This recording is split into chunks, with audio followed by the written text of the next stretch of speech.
Nini maana ya silaha kiroho? Tunapoambiwa vaeni silaha zote za Mungu, vaeni silaha zote za Mungu. Wapendwa, lazima ujue silaha sio panga, sio rungu, sio kachukua kisu.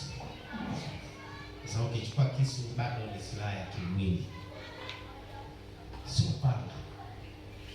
Wengi wanasema silaha hii ni neno la Mungu. Ndio, neno la Mungu ni silaha. Lakini sio silaha zote. Maana neno la Mungu inaweza kuwa ni silaha moja au mbili. Inasema ni silaha zote. Biblia imesema wanao wanang'ang'ania kukosa akili au maarifa. Wanao wanang'ang'ania kukosa maarifa. Maarifa. Naomba niulize swali. Adui unayemjua na adui usiyemjua ni yupi mwenye nguvu?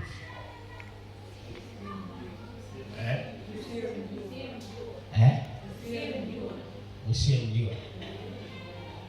Na ile swali. Adui unayemjua na usiyemjua ni yupi mwenye nguvu kwako?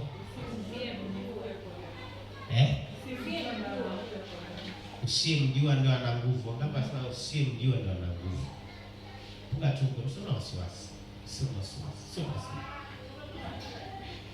Usiyemjua, wangapi wanasema unayemjua ndio ana nguvu.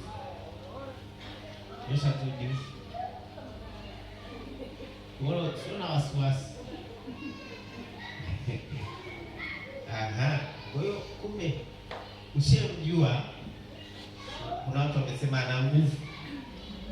Na pia unayemjua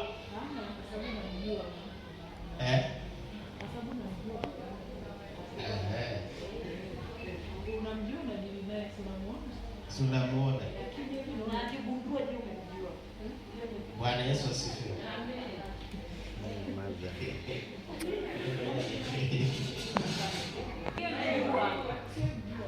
Usiyemjua.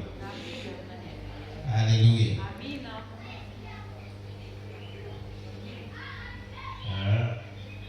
Kwa hiyo anayekupiga vita sasa, anayekushinda vita, anayekushinda wewe unayemjua au usiyemjua? Ndio anakushinda.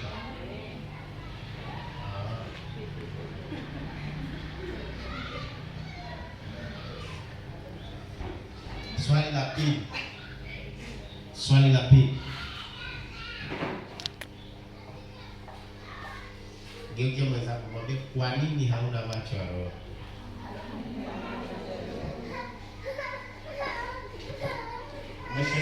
Shida ni nini? Swali la kwanza tujatoa majibu vizuri. Tumeka kidogo afu tunaendelea la pili. Kwa nini? Geukia mwenzako mwambie, tatizo lako ni nini? Tatizo lako ni nini? Ni mchanga kiroho. Hata Mungu kwa na miaka sana. Bado ni mchanga kiroho. Mungu akimacho mchanga. Sasa tunakuja kwenye jibu letu hapa. Kwa nini adui unayemjua? Nasema wengine wanasema unayemjua ndio mwenye nguvu kushinda. Sisi tunasema unajua kwa nini unayemjua ndio mwenye nguvu ya kushinda? Unajua? Ni kwa sababu wewe ukishamjua unaongeza umakini kwake. Umenielewa? Ni kwa sababu ukishamjua si utaongeza umakini kwake. Kwa hiyo wewe unayemjua adui yako umeshakuwa na vita damu na utakuwa na vita ya damu. Alafu yeye adui yako atajua umemjua. Kitu atakuwa anafanya, atatumia maadui wengine tofauti na wale na yeye unayemjua.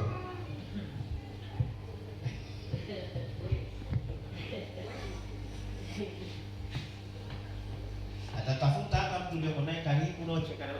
Wewe umemchukia yeye. Si uongee naye. Si umemwekea wadui. Anatafuta rafiki ndio unaye karibu. Kwa sababu ni roho anamuingia. Anamtumia. Tatizo linalotutesa sisi na nakufundisha kama babako wa kiroho ni kutamka kwenye kinywa chako kwamba kutamka kwenye kinywa chako katika ulimwengu wa roho ukisema hivi. Hebu simama. Nikishasema adui anamtumia huyu. Nikisema adui anamtumia huyu. Adui anaama kwa huyu. Umeelewa? Anaama kwa huyu. Sasa tumesema sauti yangu imeshasikika kwamba adui yuko kwa huyu. Okay. Nataka niwafundishe mbinu ya vita. Msikilize vizuri sana. Kwa nini walokole wengi wanazidi kufungwa? Kwa nini wanazidi kushambuliwa? Kwa nini wanazidi kushambuliwa? Kwa sababu wanashindwa kutofautisha vita ya ulimwengu wa roho na damu. Sasa vita ya ulimwengu wa roho wanaivuta huko kwenye ulimwengu wa roho, wanaileta damu na nyama. Umesikia vizuri? Anaitoa kule rohoni, anakuja kwenye damu na nyama. Anapogundua huyo anatumika, anakuwa makini na huyo anayetumika. Hilo ni kosa. Mwenye jambo hili Roho Mtakatifu alifundisha jana, ndio maana alifundisha. Nilikuwa naombea watoto wangu wa kiroho. Nikamwambia, kwa nini wanavamiwa? Akajua shida yao. Wanawachukia wale ambao wanavamiwa na shetani. Wakisha wachukia, kwa sababu mimi sina uadui na mtu. Uadui wetu sisi ni dunia na shetani, sio na watu. Tunapoweka risasi kwa watu na kwamba hawa watu wanatumikishwa, tunavurugika kisaikolojia, yaani kiroho unavurugika, unawacha. Ukishakuwa kichaa basi.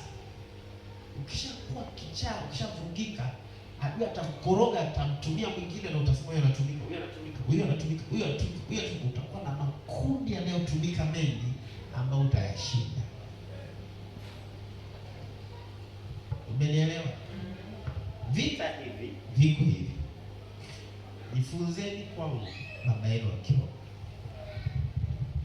Wacheo wananiletea maparichichi na kula. Wacheo wananiletea mayai na kupokea. Siku moja mchawi mmoja akaenda akamwambia mume wake.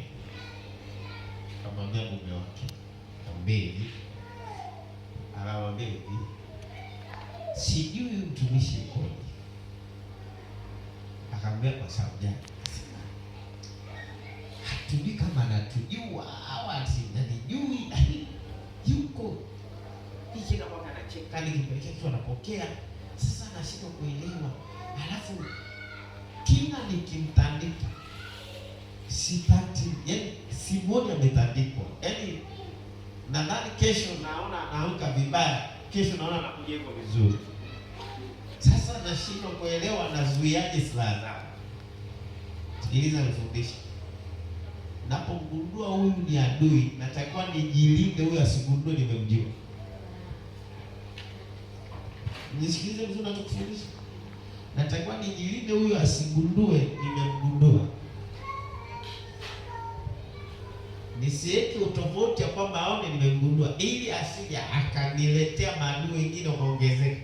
Ili vita iongezeke kwa mpendwa, lazima anaongezaje maadui? Anaongeza maadui kwa kuwatambua kwa mwili.